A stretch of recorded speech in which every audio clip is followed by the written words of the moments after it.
Welcome back everyone. सो शुरू करते हैं हमारी series of PYQs.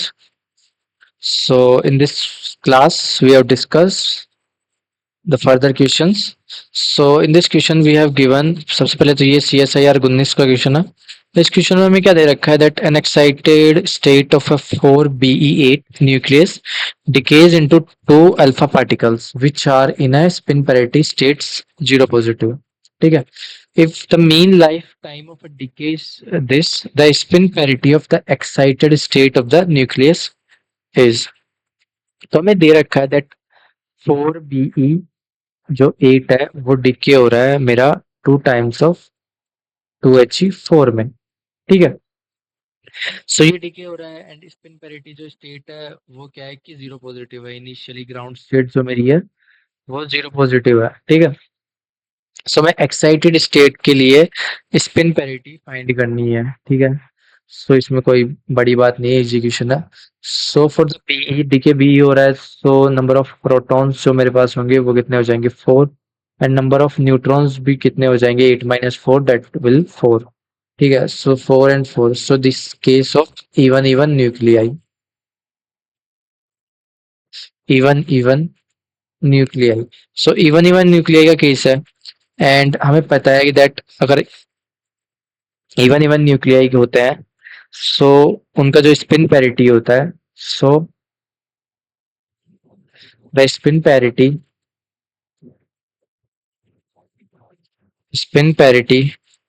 For even even nuclei is. So even even nuclei होता है तो उनके लिए स्पिन पैरिटी जो होती है वो होती है 0+2+4+6+ एंड सो ऑन। सो यहाँ पे जो हमें दे रखा है ग्राउंड स्टेट, हमें पता है that this will for ground state this is first excited state, this is second excited state and so on. So मैं पूछा क्या है, मैं पूछा है कि फर्स्ट एक्साइटेड स्टेट के लिए हमें क्या चाहिए, स्पिन पैरिटी चाहिए। ठीक है। सो तो फर्स्ट एक्साइटेड स्टेट के लिए हमारे पास ये वाला केस आ जाएगा। ठीक है। ठीक है। So for first excited state spin parity will be plus. ठीक है। स्पिन पैरिटी में कितनी हो जाएगी 2+। सो ये बहुत इजी क्वेश्चन था, इसमें ऐसा कुछ खास था नहीं। तो आई होप आपको ये समझ में आया होगा। पढ़ते हैं नेक्स्ट क्वेश्चन की तरफ।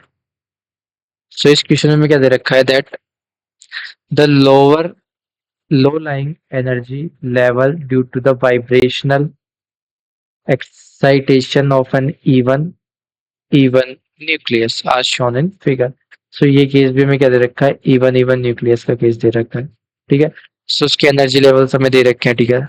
So the spin parity of the level even, even के लिए स्पिन पैरिटी हमें फाइंड करनी है। तो देखो यहाँ पे क्या हो रहा है कि हमारे पास ठीक है, ये भी देखते ही करने वाला क्वेश्चन है कि यहाँ पे देखो ये लेवल अलग है and then these levels are different. ठीक है।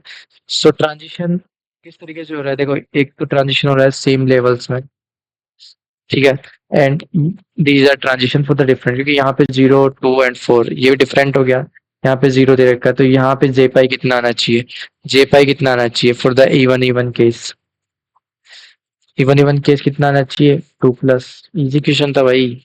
अब इसमें देखो ऑप्शन से ही आप देखो मैच करो, ये होगा क्या, कभी नहीं होगा। क्योंकि क्यों नहीं होगा, क्योंकि इवन इवन केस में वन कभी आता ही नहीं है, वन कभी आता ही नहीं है।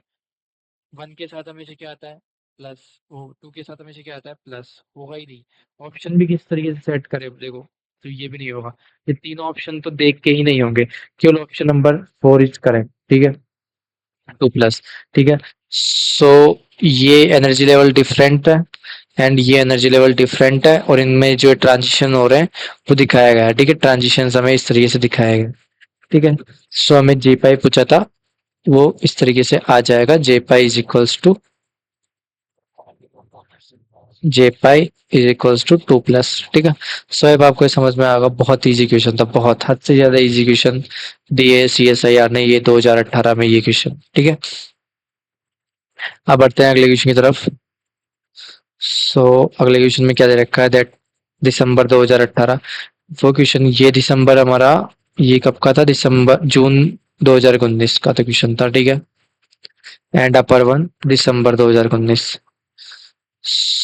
ये दिसंबर 2018 का क्वेश्चन था, सॉरी। सो दिसंबर 2018 में हमारे पास जो क्वेश्चंस आए थे सीएसआई की तरफ से वो बहुत इजी थे। न्यूक्लियस, न्यूक्लियर पार्टिकल फिजिक्स बहुत इजी थी।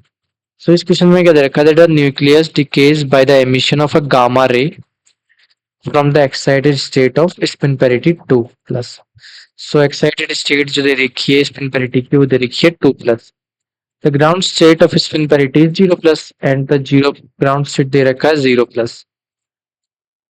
What is the type of the corresponding radiation. जो करेस्पॉन्डिंग रेडिएशन हमें उसका टाइप दिखाना है, ठीक है। सो ग्राउंड स्टेट से हमारा जो ट्रांजिशन हो रहा है वो हो रहा है फर्स्ट एक्साइटेड स्टेट में, ठीक है। So, जो जे इनिशियल होगा मेरा वो जाएगा 2 एंड जे फाइनल जो हो जाएगा मेरे पास कितना हो जाएगा 0, क्योंकि मेरा शायद 2 से 1 में ट्रांजिशन का जो हो रहा है एमिशन ऑफ गामा रे में, gamma ray from excited state आके, सो 2 प्लस से 0 प्लस में गामा रे का एमिशन हो रहा है, ठीक है। सो इनिशियल 2 हो गया, फाइनल हो गया 0। तो यहाँ पे क्या हो जाएगा, टोटल जे जो हो जाएगा वो क्या हो जाएगा J1 plus J2 2, J1 minus J2, सो 0 0 है, सो J will be finally 2। J की वैल्यू तो हो जाएगी मेरे पास 2, ठीक है। एंड अब यहाँ पे पैरिटी चेक करो आप। दोनों की पैरिटी है जो है इवन पैरिटी है। सो द पैरिटी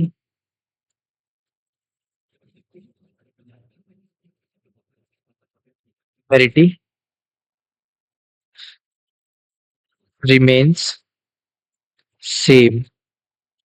पैरिटी में चेंज हो ही नहीं रहा, सो पैरिटी में चेंज नहीं हो रहा, तो उसके लिए हमें उससे करस्पॉन्डिंग हमें पता था देख, इफ पैरिटी में कोई चेंज नहीं हो रहा होगा तो ट्रांजिशन इस तरीके से होते हैं। पैरिटी में नो चेंज, सो ट्रांजिशन ये हो जाएगा M1 E2 M3 and E4। So J की वैल्यू कितनी है 2, सो सेकंड वन की करस्पॉन्डिंग जो वैल्यू फॉर द J बराबर 2 हमारे पास क्या जाएगा E2। तो E2 क्या होता है, E2 होता है इलेक्ट्रिक क्वाड्रपोल मोमेंट, ठीक है, इलेक्ट्रिक क्वाड्रपोल मोमेंट। सो हमारा इलेक्ट्रिक क्वाड्रपोल मोमेंट के थ्रू हमारा क्या हो जाएगा, radiation corresponding electric quadrupole moment corresponding होगा। और अगर यहाँ पे हमारा पैरिटी अगर चेंज हो रहा होता, सो पैरिटी अगर चेंज हो रहा होता, सो इसका ट्रांजिशन कुछ इस तरीके से होता। सो इधर अगर चेंज हो जाता, so this is E1 M2 and this is E3, ठीक है। सो इस तरीके से हमारा ट्रांजिशन होता।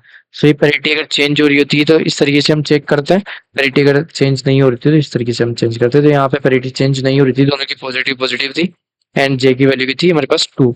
सो the second one this is E2। So electric quadrupole movement के करस्पॉन्डिंग हमारा क्या होगा, ट्रांजिशन होगा, ठीक है। सो आई होप आपको क्वेश्चन समझ में आया होगा। अच्छा क्वेश्चन था, इजी क्वेश्चन था, इसमें कुछ ऐसा खास था नहीं। बढ़ते हैं अगले क्वेश्चन की तरफ। ठीक है, ये था जून 2018 का अगला क्वेश्चन। इस क्वेश्चन में क्या दे रखा है that the reaction of this P and N followed by a promote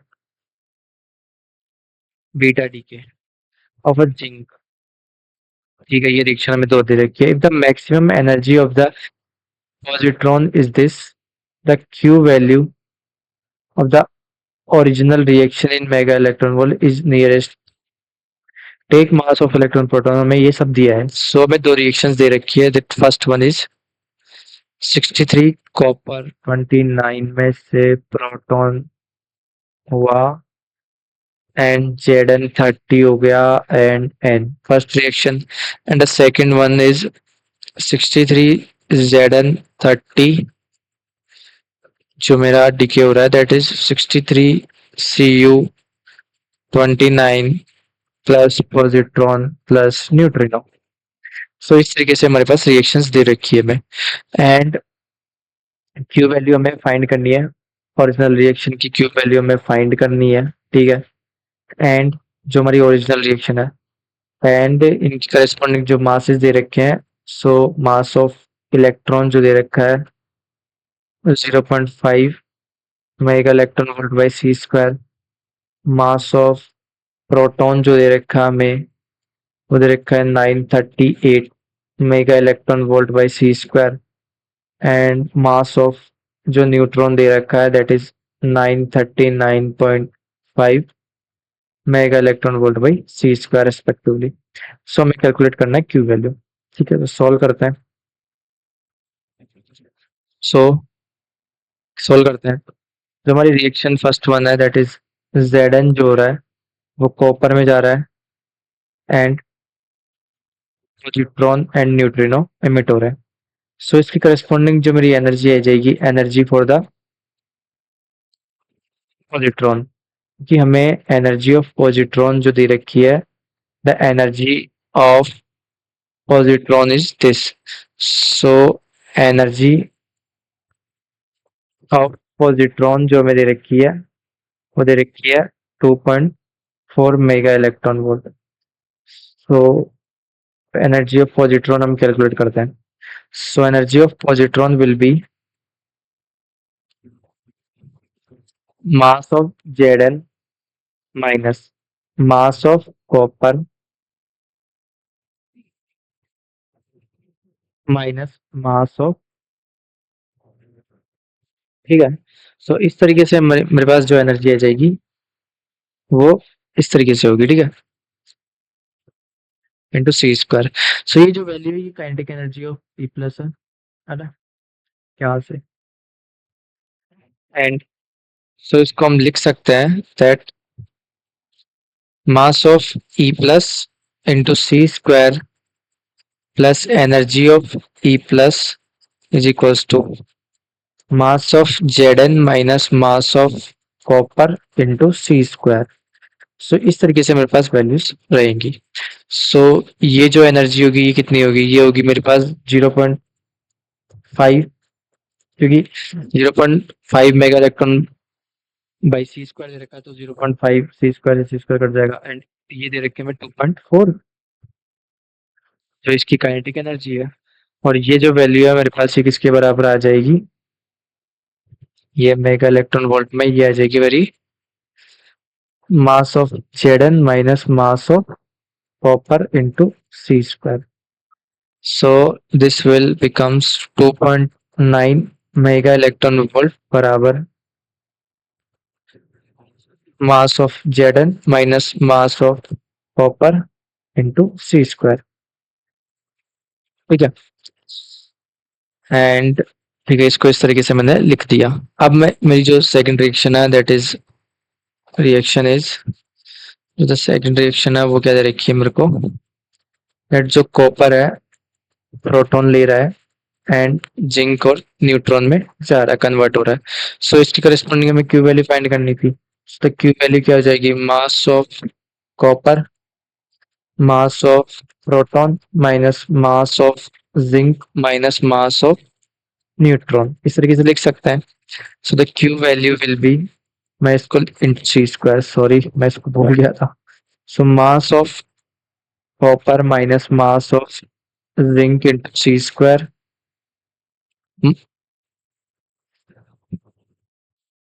plus mass of proton minus mass of neutron into C square.